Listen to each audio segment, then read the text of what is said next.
ngày nắng theo cài cái sẽ vào 10 năm khỏi mốc chỉ được cài em muối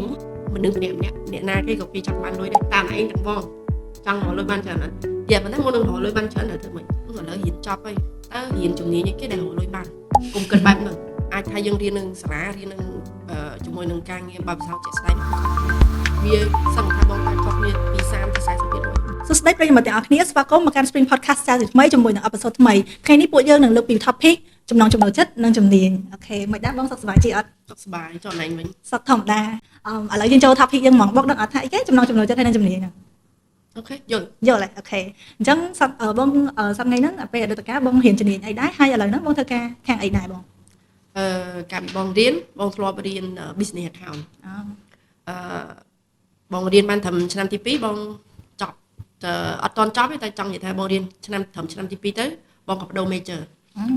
បងបដូរមករៀនខាងផ្នែកជំនាញ design វិញបងធ្លាប់រៀនពីរហ្នឹងអូខេចុះណៃសប្តាហ៍ថ្ងៃកំពុងរៀននៅសាកលឬក៏មិនដែរសប្តាហ៍ថ្ងៃហ្នឹងខ្ញុំនិស្សិតឆ្នាំទី1បងផ្នែក international business អូខេហើយសប្តាហ៍ថ្ងៃបងធ្វើការផ្នែកអីដែរថ្ងៃបងធ្វើការច្រើនទៅលើ graphic design ទៅលើ graphic ធ្វើជំនាញហ៎បងហ្នឹងចំជំនាញអូខេអញ្ចឹងបងយល់យ៉ាងណាដែរចំពោះពាក្យដែលគេនិយាយថាហ៊ានជំនាញនៅសាកលផ្សេងដល់ពេលចេញធ្វើការហ៊ានជំនាញផ្សេងធ្វើការជំនាញផ្សេងអញ្ចឹងហ៊ានជំនាញផ្សេងហើយចូលធ្វើការជំនាញផ្សេងពេលខ្លះវាអាចដែរដូចថាអ្នកខ្លះគាត់រៀនផ្នែក business account ដូចអូនចឹងបងឧទាហរណ៍អញ្ចឹងគាត់រៀនហើយតែពេលគាត់ចូលធ្វើការដំបូងគាត់មិនចូលទៅខាងហ្នឹងឯងគាត់អាចធ្វើជា customer service ឬក៏អីចឹងទៅបានគាត់ឡើងរហូតទៅជាអ្នកខ្លះទៅជួនទៅធ្វើអាចធ្វើជា HR អីទៀតព្រោះអាចថាបើកំណត់ឲ្យថាធ្វើអាហ្នឹងហ្មងគឺមិនទេលើកលែងតែមួយតែតតងជាមួយនឹង skill ឧទាហរណ៍ថាដូចជាផ្នែក computer ជួសជុលឬក៏ជំនាញថតរូបឬក៏វីដេអូរឿងអីចឹងអត់អាចមកធ្វើការងារ general ចឹងបានទេគឺគាត់ត្រូវតែធ្វើការគឺត្រូវតែធ្វើមិន relate ទៅលើហ្នឹងវាបងដោយសារភាគច្រើនមកនិយាយទៅភាគច្រើនគាត់ហ៊ានជំនាញហ្នឹងតែចេញទៅធ្វើការឧទាហរណ៍រៀនខាងឧទាហរណ៍ accounting ចាស់ទៅធ្វើការខាងកាហ្វេអីចឹងបាញ់គាត់ថាអាហ្នឹងវាសំខាន់ឬក៏ចាំបាច់អត់ដែលត្រូវតែហ៊ានជំនាញហ្នឹងហើយទៅធ្វើការជំនាញហ្នឹងដូចគ្នាវាចេះពេលខ្លះបងគិតថាអាចមកពីជំនាញដែលថាគាត់រៀន account មិនអូនថាគាត់រៀន account ប៉ុន្តែដល់ពេលគាត់ដំបូងគាត់ទៅធ្វើការរៀនកាហ្វេបានថាអ្នកខ្លះអាពេលធ្វើអញ្ចឹងគឺគាត់ធ្វើការបដៅគាត់រៀនបដៅបានថាគាត់សំចំណេះជំនាញគាត់ឬក៏មួយទៀតគាត់មានវិបត្តិហិរញ្ញវត្ថុឬក៏គាត់ត្រូវការហិរញ្ញវត្ថុដើម្បីរៀនបន្តអញ្ចឹងធម្មតាគាត់ចេះតែធ្វើការងារផ្លៃៗសិនអត់ទាន់ចំគោលដៅឬក៏ចំជំនាញគាត់ធ្វើទេគេរៀនបដៅធ្វើការបដៅហ្នឹងវាអាចចឹងដែរវាអាចជួបចឹងដែរឥឡូវចង់បកទៅក្រោយមុននឹងបន្តិចភ្លេចសួរបងថាបងរៀនខាង accounting business accounting អូខេហើយមិនក៏បងដូរទៅ graphic design វិញចេះបងពីមុនហ្នឹងបងគិតថាបងស្រឡាញ់ពេញចិត្តសាលាហ្នឹងនិយាយទៅសាលាហ្នឹងសាលាល្អតែគាត់ដាក់មកបញ្ចេញឈ្មោះទេគាត់ថាហើយបងគិតថាបងចង់រៀនផ្នែកហ្នឹងតតែពេលបងរៀនបានឆ្នាំទី2បងក៏មានអារម្មណ៍ថាតើបងអត់ចូលចិត្តទេបងអត់ចូលចិត្តរបៀបថាតាក់ទងនឹងអក្សរហើយនឹងគិតលេខអីច្រើនទេគឺបងចូលចិត្តទៅលើដូចថាផ្នែកជាលក្ខណៈ art ហើយនឹង design ហើយជាមួយនឹងតាមពិតបងចូលចិត្តហ្មងគឺថតរូបហើយនឹងវីដេអូអញ្ចឹងវាគ្រាន់តែថាថតរូបហើយវីដេអូហ្នឹងវានៅក្នុងផ្នែករបស់ graphic ហ្នឹងបានដូចគ្នាគាត់ថាបងអត់ពេលដែលបង analyze ខ្លួនឯងថាបងចូលចិត្តអីមិនចូលចិត្តអីហ្នឹងគឺពេលដែលបងរៀនឆ្នាំទី2ទៅបងរៀនលេងចូលមានអារម្មណ៍ថា major ហ្នឹងបងរៀនទៅវាពិបាកហើយបងរៀនទៅបងចាប់អត់សូវបានតទៅពេលកន្លះឆ្នាំទៅបងដឹងថាខ្លួនឯងចូលចិត្តអីគេចេះថារកមើលនៅ YouTube ហើយបងប្រុសហ្នឹងគាត់បានប្រាប់ខ្លះដែរថាកុំគិតអីច្រើនហ្នឹងណាយើងស្វែងរកនៅអ្វីដែលយើងចូលចិត្តនាំបងរកបានចង់កន្លះឆ្នាំបាត់បងដឹងថាតើខ្លួនឯងនឹងចូលចិត្តអីគេអញ្ចឹងបងគិតថាគួរតែចាំបាច់ហ្មងមែនដែលយើងឧទាហរណ៍បងស្រឡាញ់ខាង graphic design អញ្ចឹងចោះតែបងនៅរៀន accounting អញ្ចឹងបងអត់គិតថាអូចង់ឥឡូវរៀនជំនាញហ្នឹងចាំទៅធ្វើការអីផ្សេងអត់គិតអញ្ចឹងទេមែនអត់ទេបងលើកទឹកចិត្តចេះដោយសារបងបបពិសោធន៍បងធ្លាប់យល់នៅរៀនខុសនោះវាខាតពេលទី1ទី2បើយើងរៀននៅអ្វីដែលយើងចូលចិត្តហ្មងគឺវារហ័សចាប់បានហើយចេះហើយបងមានអារម្មណ៍ថា passion របស់យើងគឺវាទៅនឹង feel ហ្នឹងហ្មងហើយការងារក៏វាងាយស្រួលសម្រាប់យើងដែរប៉ុន្តែបើសិនជាយើងរៀននៅអ្វីដែលដូចថាយើងចូលចិត្តអញ្ចេះតែដល់ពេលហើយតាមម៉ាក់តាមប៉ាអាហ្នឹងក៏អត់ខុសដែរតែគាត់ថាយើងអត់ធ្វើអីចេញពីចិត្តឥឡូវដូចអូនឯងអញ្ចឹង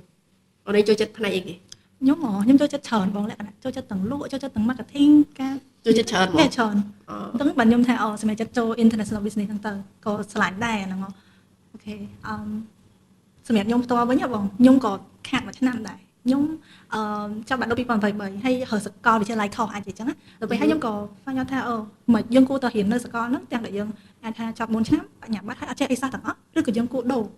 ខាត់មួយឆ្នាំវាពិបាកតែអានេះដូរទៅ major ដែរឬក៏ខុស major លោកមុន in business management ហើយដូរទៅ international business គាត់នឹងចលៀសគ្នាទៅដែរ business ដូចគ្នាតែគាត់ខុសតិចតួចយ៉ាដោយសារតែបងខុសទាំងស្រុង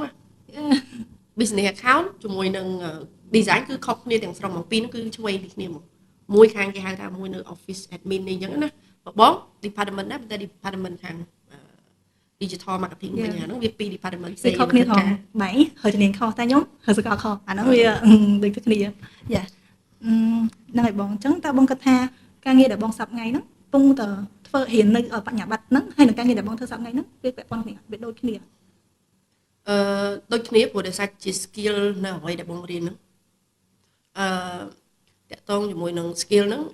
វាមិនមែនថាទៅរៀននៅសាលាអញ្ចឹងយើងរៀនមកចេះនៅអ្វីដែលការងារហ្មងឯងគឺបងរៀនចប់ហើយបងចេញទៅ intern បង intern នៅតាមក្រុមហ៊ុនគេ1ទៅ2ហើយបន្ទាប់មកបងដាក់ពាក្យចូលធ្វើការនៅដូចថាពេលដែលគេរើសអ្នកដែលគេចប់គេហៅថា fresh graduate អញ្ចឹងយើង apply ការងារតូចពីតូចទៅសិនព្រោះចូលមកភ្លាមឲ្យថាចេះពី tip របស់ graphic design ឬក៏តាក់ទងទៅលើ digital marketing ហ្មងអត់ចេះតោះតែយើងធ្វើការពីទូទៅនិយាយទៅគ្រប់ផ្នែកអីក៏ត្រូវការតែចង់ដូចគ្នាដែរខ្ញុំចង់ឲ្យបងបកស្រាយនេះឲ្យច្បាស់បន្តិចចឹងដោយសារតើខ្ញុំជឿថាអ្នកនៅកំពុងតែមើលក៏គាត់ឆ្ងល់ថងនឹងដូចគ្នាឆ្ងល់ថាអីដែលយើងរៀននៅសាកលវិទ្យាល័យហ្នឹង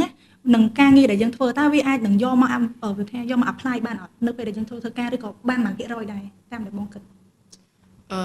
អាចថាយើងរៀននឹងសាលារៀននឹងជាមួយនឹងការងារបើភាសាជាក់ស្ដែងហ្នឹងគឺខុសគ្នាវាសឹងថាបងថាខុសគ្នាពី30ទៅ40%ធម្មតាយើងរៀននៅសាលាវាភាគច្រើនទ្រឹស្ដីមែនទេយ៉ាអញ្ចឹងដល់ពេលយើងចូលធ្វើការហ្មងយើងត្រូវ flexible ទៅតាមការងារព្រោះការងារឲ្យថាចំ major ហ្មងបងគិតថាដូចជាមិនជាចំ 100% ព្រោះដោយសារចេះដូចថាពេលដែលកំពុងរៀនអញ្ចឹងគាត់ទៅដាក់ពាក្យធ្វើការផ្សេងខុសពីផ្នែកគាត់ដូចបងនិយាយថាតាមពិតមនុស្សចេះច្រើនល្អវិញទេអត់មានដូចគេថាចេះច្រើនពេកយ៉ាត់ឈួតអីចឹងកុំជឿមនុស្សចេះច្រើនល្អទេគ្រាន់តែថាសំខាន់ពេលដែលយើងចេះទៅយើងដឹងថាអាហ្នឹងវាត្រូវជាមួយយើងអត់តើវាត្រូវយើងគួរបន្តឬក៏អត់ឬក៏យើងដូរដូចបងខ្ញុំបងរៀនហើយបងអត់ត្រូវជំនាញហ្នឹងក៏បងបដូរយ៉ាអញ្ចឹងអ្នកផ្សេងបងលើកទឹកចិត្តឲ្យគាត់រៀនឲ្យចប់សិនហើយគាត់ធ្វើការនៅក្នុងអំឡុងពេលរៀនហ្នឹងគាត់អាចធ្វើនៅអា field ដែលគាត់រៀនហ្នឹងក៏បានឬគាត់ធ្វើអីផ្សេងក៏បានដែរដូចថាមិនចាំបាច់ថារៀនឲ្យចំហ្នឹងប៉ុន្តែពេលដែលគាត់រៀនចប់គាត់អាចបែងចែកបានដែរថាតើគាត់គួរតែរៀននៅធ្វើការនៅអ្វីដែលគាត់រៀនហ្នឹងឬក៏គាត់បដូរបងព្រោះស្រុកខ្មែរយើងភាគច្រើនគឺបងជឿថាគាត់រៀនផ្នែក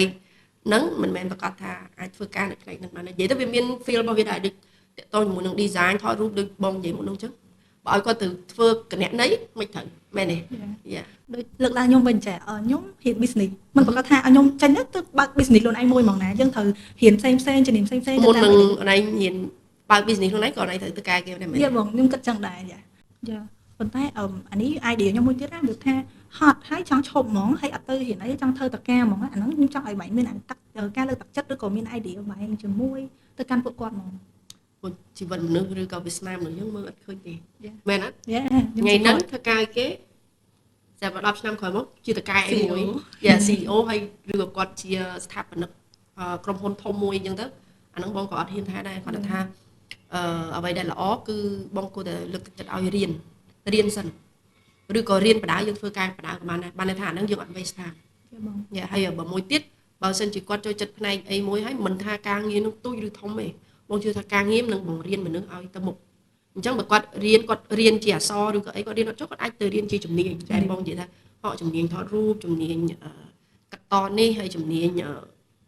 កាហ្វេឬក៏ជំនាញគ្រប់គ្រងអីមួយអញ្ចឹងទៅវាអត់ចាំបាច់ថាមនុស្សត្រូវតែរៀនអាផ្នែកអក្សរដូចជាតាក់ទងនឹង account អីអត់ចាំបាច់ទេសំខាន់គាត់ដឹងខ្លួនគាត់ថាតើគាត់ចូលចិត្តអីគេយ៉ា support បងសំខាន់ចេះបងផ្ដល់ mindset ចេះមួយថាយើងកុំពេលដែលអូនដែលរៀនចប់ទី12ហ្នឹងកុំឲ្យមានអារម្មណ៍ថាចេះឥឡូវរៀនចប់ហើយតើរៀនជំនាញអីគេដែលរកលុយបានកុំគិតបែបហ្នឹងមែនទេដំបូងយើងធ្លាប់គិតពេលដែលអូនឯងគិតអញ្ចឹងអារម្មណ៍អូនឯងគឺបានថាអត់អាច follow នៅអ្វីដែលអូនឯងចង់បានទេមនុស្សម្នាក់អ្នកណាគេក៏គេចង់បានលុយដែរតែអូនឯងទាំងបងចង់រកលុយបានច្រើនណាស់យ៉ាប៉ុន្តែមុននឹងរកលុយបានច្រើនត្រូវធ្វើម៉េច តោះតែយើងនឹងជំនាញអាហ្នឹងសិ បើ ន យើងចេះប្រកប យ៉ាបើយើងគ្រាន់តែរៀនតាមគេយើងធ្វើតាមគេធ្វើកើតទេកុំរៀននៅអ្វីដែលគេគិតថាអាហ្នឹងមិនរកលុយបានចាំរៀនអាហ្នឹងអូចឹងមនុស្សបុកទៅរៀនតែអាហ្នឹងអញ្ចឹងវាទៅជាជំនាញហ្នឹងមួយវាធ្វើឲ្យមនុស្សរត់ទៅច្រើនការងារវាតិច យ៉ាបង អញ្ចឹងយើងគួរតែ follow នៅ passion របស់យើងវិញថាយើងចូលចិត្តអីយើងទៅរៀនហ្នឹងរៀនហើយយើងរៀនវាឲ្យខ្លាំងហើយដល់ពេលយើងរៀនហើយយើងបំលែងខ្លួនមកទៅជាថ្ងៃក្រោយទៅយើងអាចធ្វើអីជារបស់ខ្លួនឯងបានមិនថាខ្លួនឯងធ្វើការឲ្យគេឬក៏ business ខ្លួនឯងគឺខ្លួនឯងអាចធ្វើវាបានដោយពីចិត្តពីក្តីស្រឡាញ់ហើយឆាប់បាន អញ្ចឹងចង់ឲ្យបាញ់លើកដោយសារតែអ្នកទី10ចាប់ទី12ភាគច្រើនគាត់និយាយថាស្រឡាញ់ជំនាញណាមួយតែគាត់គិតថាគាត់ខ្សោយលើអាមុខវិជ្ជាគោរបស់សកលជំនាញហ្នឹងបាញ់គិតថាវាអត់ពាក់ព័ន្ធសំខាន់ទេ ទៅរៀនសិន ទៅរៀនសិន យ៉ាទៅរៀនសិនមនុស្សកើតមកចេះទាំង10ទៅរៀនសិនបងក៏អត់គិតថាខ្លួនឯងនឹងរងថ្ងៃហ្នឹងធ្វើការងារបែបហ្នឹងដែរតែបងកំពុងបំពេញសពថ្ងៃហ្នឹងអញ្ចឹងបានថាមនុស្សទៅតែសាកសិនយ៉ាសាកសិនបានដឹងថាតើខ្លួនឯងចូលចិត្តអីតែបងនិយាយថាមិនប្រកាសថាហោះដូចលឺពេលគេ troll គ្នាគេថាចិត្តស្រឡាញ់វាយបដាលតែម៉ែខំឲ្យរៀន អីផ្សេង យ៉ារៀនគណនេយ្យឬក៏គ្រូពេទ្យអីចឹងណាគេចេះប្រអាប់គ្នាលេងហ្នឹងពាក្យហ្នឹងមែនចង់និយាយថាយើងគួរតែលើកទឹកចិត្តថាយើងចូលចិត្តអីគេរៀនហ្នឹងទៅប៉ុន្តែបងលើកលែងតែមួយកុំឲ្យនិយាយទៅថាអត់ប៉ះ general តើតោះមួយថាអ្នកខ្លះប៉ាម៉ាក់គាត់មាន business ស្រាប់អញ្ចឹងគាត់ត្រូវតែជាអ្នកដែលបន្តវេនហ្នឹងហើយមែនទេពួកគាត់ជាកូនអញ្ចឹងគាត់អាចទៅរៀនពីសកលមួយជាអ្វីដែលគាត់ចូលចិត្តមួយទៀតគឺជាជំនាញដែលគាត់ត្រូវមកគ្រប់គ្រងbusiness របស់ម៉ាក់គាត់ ខ្ញុំមានមិត្តចឹងដែរបងគាត់រៀនពីសកល យ៉ាប៉ុន្តែបើអ្នកខ្លះទៀតដូចថាគាត់អត់ចាំបាច់ថាគាត់រៀនតែបោះអ្នកផ្ទះគាត់ដើម្បីយកមកគ្រប់គ្រងហើយគាត់បែរជាបោះខ្លួនឯងហ្នឹងគាត់បោះបង់ចោលគាត់អាចទៅរៀនបាន ការពិតទៅវាងាយស្រួលបងយើងនិយាយយើងផ្ដល់ idea ចឹងប៉ុន្តែបើពេលជាក់ស្ដែងវាពិបាកក្នុងការសម្រេចចិត្តមែនតើខ្ញុំគិតថាវាពិបាកដូចឧទាហរណ៍យើងសាកទៅធ្វើសិនចោះដល់ពេលធ្វើជាក់ស្ដែងយើងខាត់មួយឆ្នាំខាត់ទាំងពេលវេលាខាត់ទាំងលុយចឹងណា អាចនិយាយទៅមនុស្សយើងដូចបងនិយាយមើលអត់ឃើញទេយើងអត់ដឹងថាខ្លួនឯងថ្ងៃក្រោយ5ឆ្នាំទៅមុខយើងជាអី10ឆ្នាំទៅមុខយើងជាអី អញ្ចឹងខ្ញុំសរុបជារួមថាបើសិនជាយើងអត់ចង់ស្ដាយក្រោយយើងគួរតែសាកអីដែលយើងចង់ធ្វើសិនសាកសួរចិត្តខ្លួនឯងថាចង់ពិតប្រាកដអត់បើធ្វើឲ្យវាខុសអូខេយើងអ្នកទទួលខ្លួនឯងសោះព្រោះយើងអ្នកសម្រេចចិត្តហ្នឹង ឥឡូវបងសួរវិញបងឯងចូលចិត្តញ៉ាំស្ដៅអត់ អូយខ្ញុំស្អប់ណាស់ខ្ញុំ ចូលចិត្តមែនទេប៉ុន្តែតែធ្លាប់ភ្លក់អត់ ធ្លាប់ ហើយញ៉ាំកើតអត់ អត់ ចូលបងប្រាប់ថាដូចគ្នាចឹងជីវិតយើងមិនប្រកាសថាអ្វីដែលយើងអត់ចូលចិត្តហ្នឹងយើងធ្វើវាអត់បានយើងធ្វើវាបាននេះគ្នាគ្រាន់តែថាអ្វីដែលយើងចូលចិត្តយើងធ្វើទៅវាបានវែងអ្វីដែលយើងមិនចូលចិត្តយើងធ្វើទៅក្នុងរយៈពេលខ្លីគឺយើងនឹងសាបយើងនឹងលែងត្រូវការវាទៀតយើងទៅរកនៅអ្វីដែលយើងចូលចិត្តវិញចង់និយាយថាអនាគតទៅអូនមាន plan អីគេឬក៏អូនចង់ដូចគេសួរថាធំឡើងចង់ធ្វើអី អូអាហ្នឹងកាលពីនៅក្មេងគេសួរខ្ញុំដែរធំឡើងចង់ធ្វើអីខ្ញុំចង់ធ្វើគ្រូបរិញ្ញានិយាយស្មោះត្រង់តែបច្ចុប្បន្នខ្ញុំរៀន international business ខ្ញុំធ្លាប់ទៅប្រឡងគ្រូដែរតាបងតែខ្ញុំប្រឡងធ្លាក់អញ្ចឹងតើខ្ញុំអាចធ្វើអីបាន មិនចង់ធ្លាក់យើង យើងអត់ចេះឬក៏មិន នៅមានកម្រិតបង អូ ហើយយកបានធៀបបានគ្រប់អញ្ចឹងហ៎បងដល់ពេលអញ្ចឹងខ្ញុំអាមានកម្រិតមួយថាចង់ចែករំលែកកម្រិតខ្ញុំថាអូចង់ចែករំលែកបើអញ្ចឹងបើធ្វើគ្រូបរិញ្ញាអត់បានទេមានទៅផលិត content វីដេអូតាម Facebook ចាំមួយទៀតបើអូនឯងចង់ដូចថាចិត្តអូនឯងចង់ធ្វើគ្រូបរិញ្ញាហេតុអីអូនឯងមិនទៅរៀនបន្ថែមទៅដើម្បីសម្រាប់ជោគជ័យ អាចថាអានោះវាគឺជាកម្រិតមួយពេលបងខ្ញុំឆ្លាញ់ខាងគ្រូបរិញ្ញាប៉ុន្តែវាអត់ មនុស្សវាអាចមានពេលនឹងដែរ យ៉ាបង ក្នុងអំឡុងពេលមួយឆ្នាំហ្នឹងចូលចិត្តនឹងស្រាប់តែមួយឆ្នាំក្រោយអូនឯងចូលចិត្តអីផ្សេង តែបើសប្តាហ៍ថ្ងៃបើខ្ញុំសម័យខ្លួនឯងថាខ្ញុំទៅធ្វើគ្រូបរិញ្ញាប្រហែលជាអត់អាចខ្ញុំមានអារម្មណ៍ថាអាចនឹងខ្ញុំធន់ថប់ជាមួយការងារហ្នឹងប៉ុន្តែសប្តាហ៍ថ្ងៃហ្នឹងពេលដែលខ្ញុំផលិតវីដេអូទៅគឺខ្ញុំសប្បាយចិត្តអញ្ចឹងខ្ញុំថាអាហ្នឹងក៏អាចចែករំលែកចំណេះដឹងដល់គេបានដែរមិនបាច់ចាំបាច់ទៅគ្រូបរិញ្ញាមួយមុខ អញ្ចឹងអូនឯងរកខ្លួនឯងឃើញអីចឹង គិតថាវាមិនច្បាស់ថាហ្នឹងគឺជាយើងហ្មងអាចនឹងថាអនាគតទៅយើងអាចផ្លាស់ប្ដូរប៉ុន្តែបច្ចុប្បន្នហ្នឹងខ្ញុំគិតថាយ៉ាអាហ្នឹងឯងគឺ បងជូនពរឲ្យការងារអូនឯងជោគជ័យ អរគុណបង បន្ទាប់ពីរៀនចប់អូនឯងរៀនចប់អូនឯងមិនរៀន business international ហ្នឹងអញ្ចឹងអូនឯង plan ថាអូនឯងចេញទៅធ្វើការបន្ទាប់ពីអូនឯងរៀនចប់ឬក៏អូនឯងបន្តនៅអ្វីដែលអូនឯងកំពុងធ្វើហ្នឹង សប្តាហ៍ថ្ងៃហ្នឹងខ្ញុំក៏ចង់ចេញនិយាយទៅខ្ញុំចេញធ្វើការប្រាតាក់ទងពីស្វែងរកការងារក៏ដូចជាយើងគួរស្វែងយល់ពីបរិបទសង្គមហ្នឹងដែរអញ្ចឹងខ្ញុំគិតថាខ្ញុំគួរទៅរកការងារពីឥឡូវហ្នឹងរហូតដល់ពេលចាប់បញ្ញាបត្រក៏ខ្ញុំទៅរកការងារដែរប៉ុន្តែយើងរកការងារណាមួយដែលយើងគិតថាយើងស្រឡាញ់ពិតប្រាកដហើយត្រូវនឹងមិនប្រកាសថាត្រូវនឹងជំនាញឲ្យតែយើងស្រឡាញ់គឺយើងធ្វើទៅមានក្តីសុខហើយខ្ញុំគិតថាយ៉ាអាហ្នឹងល្អហើយនឹងបន្តបញ្ញាបត្រចង់គួរអីចឹងតទៅទៀតទៅយ៉ា អូខេ ដោយសារតែយើងរៀនអត់ចេះចប់ហើយយើងវិនិយោគលើការរៀនសូត្រវិស័យអប់រំអញ្ចឹងយ៉ាល្អ បងនិយាយដែរនោះថា កុំយកលុយដូចថារៀនជំនាញណាដែលរកលុយបានបាច់គិតទេសំខាន់យើងចូលចិត្តអីគេយើងធ្វើអីគេអាចអារម្មណ៍នឹងជាអារម្មណ៍មួយឆាវការចូលចិត្តយើងមួយឆាវតែដល់ពេលធ្វើការបដូរពីមួយទៅមួយពីមួយទៅមួយទៅស្រាប់តែ5ឆ្នាំក្រោយទៅបងឯងរនឃើញខ្លួនឯងតទៅពេលរកឃើញអូនឯងជាតកែមកអូយ៉ា